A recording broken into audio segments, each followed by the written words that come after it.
Copa America থেকে বাদ পড়ে দারুণ সুখবর পেল ব্রাজিল দল। কোপা আমেরিকার কোয়ার্টার ফাইনাল থেকে বিদায় নেওয়ার পর সেলেসাওদের সামনে এখন লক্ষ্য 2026 বিশ্বকাপের বাছাই পর্বের ম্যাচ। 2024 কোপা আমেরিকায় মাঠে ব্রাজিলের এলোমেলো পারফরম্যান্সের জন্য দায়ী করা হচ্ছে দলের অভিজ্ঞ খেলোয়াড়ের অভাবকে, যার জন্য পুরো টুর্নামেন্ট জুড়ে ভুগেছে দল। গ্রুপ পর্বে 2 ড্র ও 1 জয় নিয়ে কোয়ার্টার ফাইনাল নিশ্চিত করা ব্রাজিল শেষ পর্যন্ত উরুগুয়ের কাছে হেরেছে ট্রাইবেকারে। কোপা আমেরিকা থেকে বাদ পড়ার পর এবার দলের শক্তি বাড়ানোর দিকেই লক্ষ্য দিচ্ছে সিবিএফ।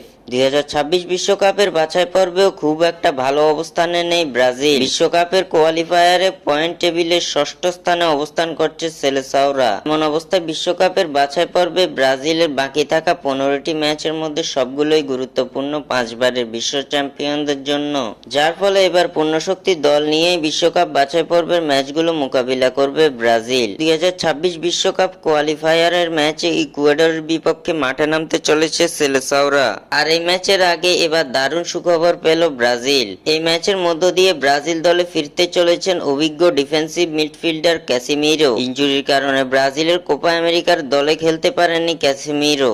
তবে এবার বিশ্বকাপ বাছাই পর্বে ইকুয়েডরের ম্যাচের মধ্য দিয়ে দলে ফিরতে চলেছেন এই তারকা। সেলেসাওদের কোচ দরিবাল জুনিয়র জানিয়েছেন, আগামী সেপ্টেম্বরে বিশ্বকাপ বাছাই পর্বে ব্রাজিল দলে থাকবেন ক্যাসেমিরো, যা সেলেসাও ভক্তদের জন্য সুখবর বটে।